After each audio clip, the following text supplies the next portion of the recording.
ایک اللہ والی خاتون اور نافرمان بہوؤں کا عبرتناک انجام۔ ایک گاؤں میں ایک اللہ والے بزرگ رہتے تھے جن کی ایک نیک اور پارسا بہن تھی جو کسی دوسرے گاؤں میں رہتی تھی۔ وہ بھی اپنے بھائی کی طرح اللہ کی عبادت کرنے والی اور نیکیوں میں سبقت لے جانے والی تھی۔ وہ بزرگ کبھی کبھی اپنی بہن سے ملنے ان کے گاؤں جایا کرتے تھے۔ ایک بار اتفاق سے وہ اپنی بہن سے ملنے نہ جا سکے۔ اس اللہ والی خاتون کے 3 جوان بیٹے تھے جن کی انہوں نے شادیاں کر دیں۔ انسان خود تو اچھا ہوتا ہے لیکن اکثر اسے اچھے لوگوں کا ساتھ نہیں ملتا۔ یہی اس نیک خاتون کے ساتھ ہوا۔ ان کی تینوں بہویں بہت چالاک اور شاطر تھیں۔ جب ساس اپنے کمرے میں نماز پڑھتی تو انہیں بہت برا لگتا کہ یہ ہر وقت اللہ اللہ کرتی رہتی ہیں، جب دیکھو گھر میں پڑی روٹیاں توڑتی رہتی ہیں، صدقہ و خیرات کرتی رہتی ہیں۔ ہوتا ہے اپنی ساس کی یہ باتیں سن کر بہویں غصے سے کھولنے لگیں، یہ کیا مصیبت سر پر آ پڑی ہے؟ جب سے اس گھر میں آئے ہیں بس کھانا ہی پکاتے رہتے ہیں۔ کبھی یہ غریب، کہیں وہ یتیم، کبھی کوئی بیوہ، کبھی کوئی نادار، کبھی کوئی مسکین، کبھی کوئی فقیر، نہ جانے یہ بڑھیا ہمارے پیچھے کیوں پڑی رہتی ہے۔ اور ان کے من میں ایک اور سوال اٹھا، اس کے پاس اتنا پیسہ بھلا آتا کہاں سے ہے جو یہ اتنے سارے لوگوں کو ہمیشہ کھانا کھلاتی رہتی ہے؟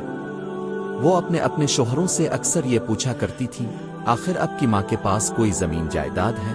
تو ان کے شوہر کہتے، ہماری ماں کو صدقہ و خیرات کرنے کا پہلے سے بہت شوق ہے۔ یہ خاندان ہی کچھ ایسا ہے کہ یہاں پر نیکیوں کو پسند کیا جاتا ہے، اس لیے تم سب وہی کرو جو ہماری ماں چاہتی ہیں۔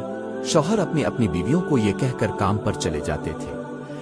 وہ اپنی ماں کے ویسے تو بہت فرمانبردار تھے لیکن ان کے پیٹھ پیچھے ان کی بیویاں سازشیں ریچ رہی تھیں اور اپنے شوہروں کے کان بھی بھرتی رہتی تھیں۔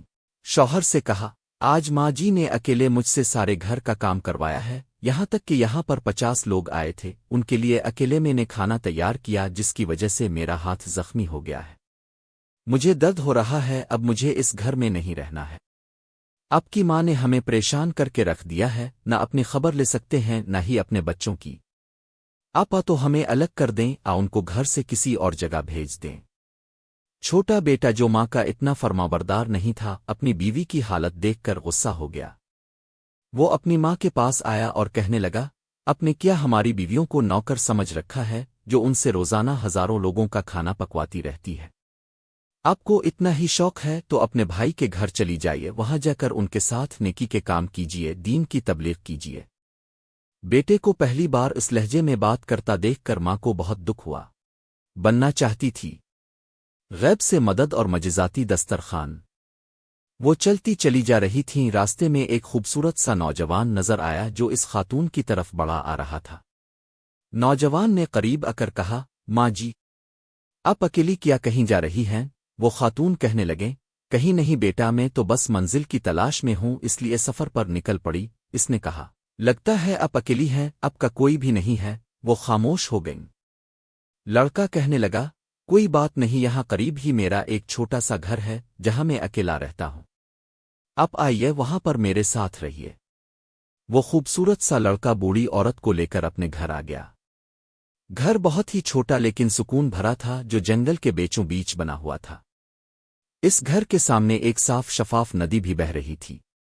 بوڑھی ماں نے کہا، بیٹا، تم تو بہت اچھی جگہ پر رہتے ہو، کیا تمہارا اس دنیا میں کوئی نہیں ہے؟ اس نے کہا، نہیں ماں جی۔ بوڑھی مائی، وہ دیکھیے دیگیں پک رہی ہے۔ باہر جا کر دیکھا تو وہاں سچ میں بڑی بڑی دیگوں میں کھانا پک رہا تھا۔ انہیں کون پکا رہا تھا کچھ نہیں پتا تھا، وہ لڑکا بھی وہاں موجود نہیں تھا۔ بہرحال دسترخوان تو لگ ہی چکا تھا، سب لوگوں نے بیٹھ کر کھانا کھایا، بوڑھی ماں نے بھی کھانا کھایا اور اللہ پاک کا شکر ادا کیا۔ وہ کہنے لگیں، اللہ، تو نے میری دعا کو اس طرح سنا، میں تو بس سوچ ہی رہی تھی، اور یہ کھانا خود بخود تیار بھی ہو گیا، یہ کیسے ہوا میں نہیں جانتی۔ اللہ، تیرا لاکھ لاکھ شکر ہے۔ وہ سمجھ رہی تھیں کہ یہ دسترخوان صرف ایک دن کے لیے لگا ہے، لیکن ایسا نہیں تھا۔ ہوتا ہے تو وہ صحت مند بھی ہو جایا کرتا ہے۔ وہ کہنے لگیں، ہم ان باتوں پر یقین نہیں کرتے۔ پھر ایک بہو بولی، اچھا یہ بتاؤ یہ گھر کس کا ہے؟ یہ بہت امیر اور رئیس آدمی کا لگتا ہے جو روزانہ اتنا کھانا بنا کر لوگوں کو کھلایا کرتا ہے۔ دوسری عورت کہنے لگی، یہاں کوئی آدمی ہے ہی نہیں بلکہ ایک عورت رہتی ہے، سنا ہے ایک زوف بزرگ عورت ہے جن کو کھانا کھلانے کا بہت شوق ہے۔ تینوں بہویں چونک گئیں یہ سوچ کر کہ کہیں وہ ہماری ساس تو نہیں، مگر انہوں نے خود ہی جواب دیا، ارے نہیں، وہ تو اپنے بھائی کے گھر دوسرے گاؤں میں جا چکی ہیں۔ چھوٹی بہو نے کہا، چلو گھر میں چل کر دیکھتے ہیں۔ وہ چپکے سے اس گھر کے اندر داخل ہوئیں۔ انہیں ایک کمرے سے کسی کے قرآن پاک پڑھنے کی آواز آ رہی تھی، لیکن وہ کسی عورت کی نہیں بلکہ مرد کی آواز تھی۔ وہ تینوں وہیں پر کھڑی سوچ ہی رہی تھیں کہ تبھی کمرے سے ایک چمکتے نورانی چہرے والے بڑی سی سفید داڑھی والے بزرگ باہر نکلے۔ دیوار کے پیچھے چھپ کر وہ تینوں رونے لگیں۔ انہیں اپنے شوہروں کی آوازیں آ رہی تھیں، نہ جانے ہماری بیویاں کہاں چلی گئی ہیں، ان کی کوئی بھی خبر نہیں ہے، ہر جگہ تلاش لیا ہے، آخر ہمیں بتا کر بھی تو نہیں جاتی۔ اگر وہ تینوں ان کے سامنے آتی تو پھر سے ان کے شوہر انہیں مارنے بھگانے لگ جاتے، اس لیے اب وہ مجبور تھیں، ان کے سامنے نہیں آ سکتی تھیں۔ انسان سے ایک جانور بنتے ہوئے انہیں محسوس ہو رہا تھا کہ انسان کو اللہ پاک نے کیا درجہ عطا کیا ہے اور ہم اس کی قدر نہیں کرتے بلکہ ناشکری کرتے ہیں۔ یہاں پر تینوں بیٹے پریشان تھے، اپنی ماں کی تو ان کو کوئی فکر نہیں تھی لیکن بیویوں کی ضرور فکر تھی۔ آخر وہ تینوں کہاں چلی گئی ہے؟ دن گزرتے رہے لیکن تلاش کرنے پر بھی ان کی بیویاں کہیں نظر نہیں آئیں۔ مجھے پتا ہے کہ تم لوگ کبھی انسان تھی اور یہ تمہاری شکلیں تمہاری اپنی حرکتوں کی وجہ سے بگڑی ہے۔ چلو میرے ساتھ۔ وہ تینوں کا آتاہے کو پکڑ کر انہیں گھر لے آیا۔ وہیں بڑے بزرگ اللہ والے موجود تھے۔ وہ مسکرائے اور بولے، اگر تم تینوں اس دن اکڑبازی نہ کرتی اور یہ کھانا کھا لیتی تو تمہارا یہ حال نہ ہوتا، لیکن تم کیوں وہ کھانا کھاتی؟ وہ تو غریبوں مسکینوں کا کھانا تھا اور تم لوگوں کو فقیروں کے ساتھ بیٹھنا پسند نہیں تھا، اور جو اللہ کی نیک بندی ان لوگوں کو کھانا کھلاتی تھی تم نے اس کو ہی اپنے گھر سے نکال دیا تھا۔ وہ تینوں جانور بنی کیا کہتی بس اشک بہاتی رہے۔ اللہ والے نے کہا، اللہ کے حکم سے تم انسانوں کی طرح بولنے لگ جاؤ اور کہو اپنے جرم کے بارے میں۔ اللہ پاک کے حکم سے وہ جانور انسانوں کی طرح بولنے لگے۔ سب سے چھوٹی بہو نے کہا، ہم مانتے ہیں ہم نے ہمیشہ گھمنڈ کیا، تکبر کیا، ہم نے ایک بوڑھی ماں کا دل دکھایا، اس سے نفرت کی، اس سے جلتے تھے، لیکن آپ کون ہیں اور آپ کو یہ سب کیسے پتا ہے؟ اللہ کی طرف سے ہے، اس میں کسی کی کوئی بد دعا شامل نہیں۔ اگر تم اس دن وہ کھانا کھا لیتی تو تم یہ جانور نہ بنتی، مگر تم نے گھمنڈ کیا، تکبر کیا، اور غرور کی سزا تو بہت ہی بھیانک ہوتی ہے۔ توبہ اور معافی۔ اللہ والے کی بات سن کر وہ دھاڑے مار کر رونے لگیں اور کہنے لگیں، ہمیں معاف کر دیجیے، ہمیں ماں جی سے ایک بار ملا دیجیے، ہم ان سے معافی مانگیں گے، بے شک زندگی بھر ہم انسان نہ بنے، مگر اس بیچ ہمیں احساس ہو گیا ہے کہ انسان کو اللہ پاک نے جو مرتبہ دیا ہے اس پر اگر وہ گھمنڈ کر لے تو وہ کس جگہ جا گرتا ہے، اور وہی حال ہمارا ہوا ہے۔ نہ ہمارا شوہر ہمیں پہچانتا ہے، نہ بچے ہمیں گھر میں رہنے دیتے ہیں، نہ ہم گھر کے رہے نہ گھاٹ کے رہے، اس لیے ایک بار ماں جی سے کہیں کہ وہ ہمیں معاف کر دیں۔ اللہ والے کی پرجلال آنکھوں میں وہ دیکھ نہیں پا رہی تھیں۔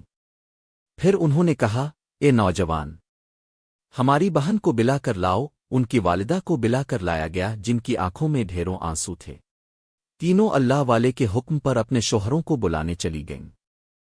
پہلے تو ان کے شوہروں نے انہیں وہاں سے مار کر بھگانا چاہا، لیکن جب وہ تینوں بول پڑیں تو انہیں یقین آ گیا کہ یہ ان کی ہی بیویاں ہیں۔ پھر ان کے کہنے پر وہ لوگ اس گھر میں آ گئے جہاں ان کی ماں اور ان کے ماموں جان کھڑے تھے۔ ماں کو دیکھ کر وہ شرمندہ ہو گئے۔ ماموں نے کہا، تم لوگ بیٹے کے فرض کو بھول گئے، ایک بوڑھی ماں کو گھر سے نکال کر تم نے کون سا اچھا کام کیا؟ تو پھر تمہاری بیویوں کو سزا تو بھگتنی ہی تھی۔ برا تو تمہارے ساتھ بھی ہو سکتا تھا، لیکن تمہاری ماں کے دیے گئے صدقے نے تمہیں بچا لیا اور تمہاری بیویاں نہ بچ پائیں۔ اب تم لوگ کیا چاہتے ہو؟ بیٹوں نے کہا، ماں سے معافی مانگنا چاہتے ہیں۔ ماں نے کہا، بیٹا، معاف تو میں نے تمہیں کر ہی دیا ہے بھائی جان، اب بھی انہیں معاف کر دیجیے اور ان کے لیے دعا کیجیے۔